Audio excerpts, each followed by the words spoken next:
గ్రహస్థితి బాగా లేకపోతే శని నెత్తి మీద కూర్చుంటే అత్యాశ ఇట్లా పుట్టుకొస్తుంది అనమాట. అత్యాశ పుట్టుకొస్తుంది. ఎందుకు ఇంత జ్యోతిష్యం చెప్తున్నా, నేను కూడా ఒక ల్యాండ్ కొనే విషయంలో తొందరపాటుతోటి నేను కూడా డబ్బులు నష్టపోయినా. ల్యాండ్ కొనుక్కున్నాను, డాక్యుమెంట్స్ అన్ని క్లియర్ గానే ఉన్నాయి, కానీ నేను ఆ ల్యాండ్ సేల్ చేయలేకపోతున్నా. నేను రాంగ్ టైంలో కొన్నా. అనుకున్నా నా గ్రహస్థితి మంచిగా లేదురా అని నా మనసు చెప్తుంది, ఇట్లాంటి ల్యాండ్ మళ్ళీ దొరకదురా అని కొన్నా. అయిపోయింది, అక్కడనే ఇరుక్కుపోయాయి, ముందుకు రావట్లే వెనక్కి రావట్లే. అది రైట్. ఇప్పుడు జూన్ 3 వరకు కొన్ని గ్రహాల స్థితి బాగుంటుంది అన్నారు కదా, ఆ తర్వాత ఏమవుతుంది వాళ్ళకి? వాళ్ళు అది పోగొట్టుకుంటే ఏం చేయాలి వాళ్ళు? ఒక్కొక్కరికి ఒక్కొక్క పరిహారం చెప్తాను. రైట్. కుంభరాశి, మీనరాశి, మేషరాశి వాళ్ళు, ఇదిగో నేను మెడలో వేసుకున్నటువంటి ఈ మాల కృష్ణ స్ఫటిక మాల, ఇది వేసుకోండి. వెరీ పవర్ఫుల్ మాల, చాలా పవర్ఫుల్ మాల. లాస్ట్ టైం శ్రీనివాస్ సార్కి ఇచ్చాము, ఆల్రెడీ కుషక్ కార్ కొనుక్కొని వచ్చేసి నా దగ్గర, కొత్త కార్ కొన్నాడు సార్. సరే, అట్లా ఇది వేసుకోండి. ఇది వేసుకుంటే మంచి లాభాలు కలుగుతాయి. ఇది వేసుకొని కంపల్సరీ నేను చెప్పిన టెంపుల్ టూర్ వెళ్ళండి. ఈ అందరికి చెప్పేది, అందరికి చెప్తున్నాను, ఈ టెంపుల్ టూర్ ఎవరైతే కొడతారో వాళ్ళ లైఫ్ లో మిరాకిల్స్ జరుగుతాయి. నేను చెప్పిన టెంపుల్ టూర్. ఓకే, చెప్పండి.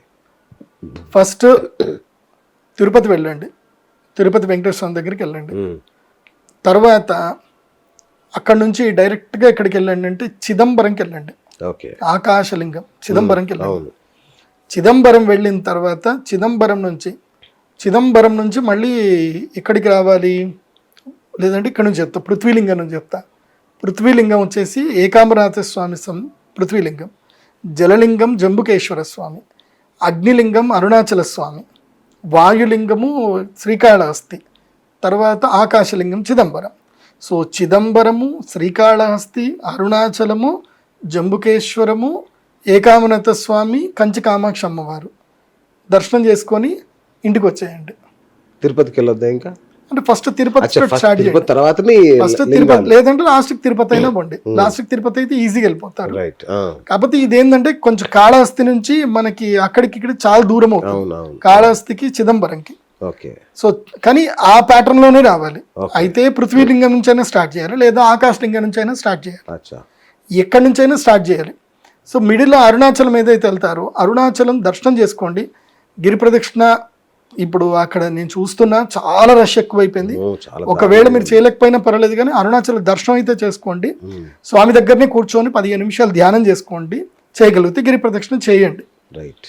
అయితే నేను ఇంకోటి కూడా చెప్తున్నా, నేను అరుణాచలం వెళ్ళిన తర్వాత ఇది ఒక ఆపర్చునిటీ. ఎవరైనా ఇండస్ట్రియలిస్టులు, ఎవరైనా డబ్బులు ఉన్న వాళ్ళకు ఉంటే ఇది ఒక ఆపర్చునిటీ, మీకు లైఫ్ టైం ఆపర్చునిటీ. ఈ సేవ అందరికీ దొరకదు.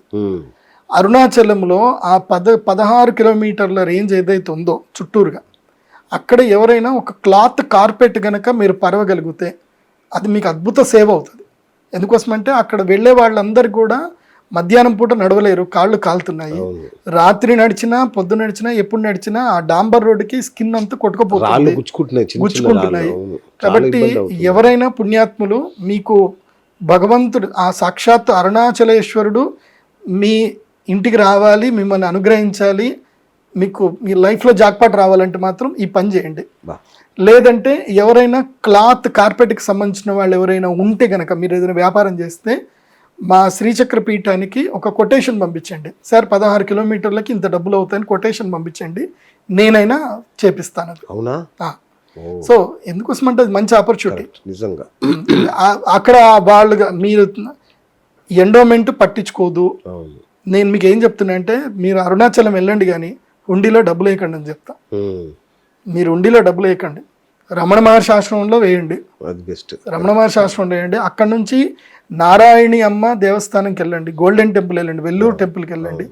అక్కడ మీరు హుండీలో ఎంత డబ్బు వేసినా మీరు వేసిన దానికి మీకు 10 రెట్లు ఇన్స్టెంట్గా వస్తాయి. దానికి నేనే సాక్ష్యం. నేను 9,000 3 టికెట్లు తీసుకున్నాను, అమ్మ దగ్గరికి వెళ్ళాము, 9,000 టికెట్ తీసుకున్నా. నెక్స్ట్ డే రాగానే నాకు సిల్వర్ది న్యూస్ వచ్చింది. సిల్వర్లో ఇన్వెస్ట్ చేశాను, 10 లక్షలు ఇన్వెస్ట్మెంట్ చేశాను, 1,50,000 లాభం వచ్చింది. 9కి 90,000 లాభం వచ్చేసింది నాకు, ఇమీడియట్గా వచ్చేసింది లాభం. కాబట్టి ఎందుకోసం అంటే అక్కడికి వెళ్ళినప్పుడు అమ్మ నాతో మాట్లాడారు. అమ్మ అందరిలో నన్ను చూసి గుర్తుపట్టి నీ పేరేంటి, నువ్వేం చదువుతావు? నేను జ్యోతిష్యుడు అని చెప్పలేదు. అమ్మ నా వీడియోలు చూడలేదేమో. అమ్మ నన్ను పిలిచి నీ పేరేంటి అని అడిగారు. ప్రదీప్ జోషి. ఏ ఊరు? భాగ్యనగరం అని చెప్పా. మంచిది, ఏం చేస్తావు అంటే జ్యోతిష్యం చెప్తాను. పండిచ్చారు, అన్ని ఇచ్చారు. వెళ్ళి గోశాల చూసిరా అని చెప్పేసి అన్నారు. వెళ్ళి గోశాల చూసి వచ్చాను. చాలా సంతోషం అనిపించింది. నేను అందుకే చెప్తున్నా, మీరు ఎక్కడ కూడా ఎండోమెంట్ టెంపుల్లో డబ్బులు వేయకండి.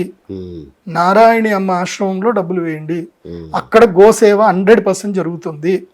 అక్కడ గోసేవ చేయండి. మనము సనాతన ధర్మాన్ని ఎవరు రక్షిస్తారో వాళ్ళకి మనము దానం చేయాలి. సనాతన ధర్మంని అండగా చేసుకొని ఎవరైతే భక్షిస్తారో, భక్షించే వాళ్ళకి డబ్బులు ఇవ్వకండి. ఇప్పుడు దేవ ఆదాయ ధర్మ ఆదాయ అన్నారు కానీ దేవరక్షణ ధర్మరక్షణ అని పెట్టలే కదా. ఫస్ట్ ఆ పేరు మార్చాలి. దేవరక్షణ ధర్మరక్షణ విభాగం అని చెప్పాలి. దేవాదాయ ధర్మాదాయ శాఖ అన్నారు. అంటే మీకు ఆదాయమే కావాలి, ధర్మం గురించి మీకు అనవసరం. అంటే గుడికి వెళ్ళేటువంటి భక్తులు వాళ్ళ ఎమోషన్స్ మీకు అనవసరం, సంబంధం లేదు. మీకు బిహేవ్ చేస్తున్నారు కూడా. నిలువు దోపిడే కదా, ఏ ఆలయానికి పోయినా నిలువు దోపిడీ. ఇటువైపు చూసినా కూడా తీసుకున్నారండి. మీరు ధర్మ సంరక్షణకి ఏం చేస్తున్నారు? అది కావాలి. మీరు వద్దన్నా మేము వస్తాం. ఆలయాల నిధులు వీళ్ళు వాడుకోవడమే కానీ ధర్మ సంరక్షణకు వాళ్ళు ఎక్కడ వాడట్లేదు. గో సంరక్షణ ఇప్పుడు హిందూ సనాతన ధర్మము నిలబడి ఉన్నదే గోవు మీద. గోవే లేదంటే ధర్మం కాదు, మనుషులే బతకరు. నీకు మట్టిని మాణిక్యంలా మార్చేది, మట్టిని ఆయుర్వేదంగా మార్చేది ఓన్లీ గోమయం మాత్రమే. గోవే లేదంటే నీకు మట్టిలో ఉన్న అన్ని పోతాయి. ఏం మిగులుతుంది? ఏమీ దొరకదు. కాబట్టి అందుకే నేను ఏం చెప్తున్నా అంటే, మీరు ఎవరైనా సరే వెళితే ఏ పుణ్యక్షేత్రాలకు అన్నిటికి వెళ్ళండి. ఇది ఎండోమెంట్ పరిధిలో ఉంది అంటే అక్కడ రూపాయి వేయకండి. అక్కడ దగ్గరలో ఏదైనా మంచి ఆశ్రమం ఉంటే వాళ్ళకి వెళ్ళి ఇవ్వండి. ఎవరైతే గోసేవ చేస్తారో వాళ్ళకి వేయండి. అంతే.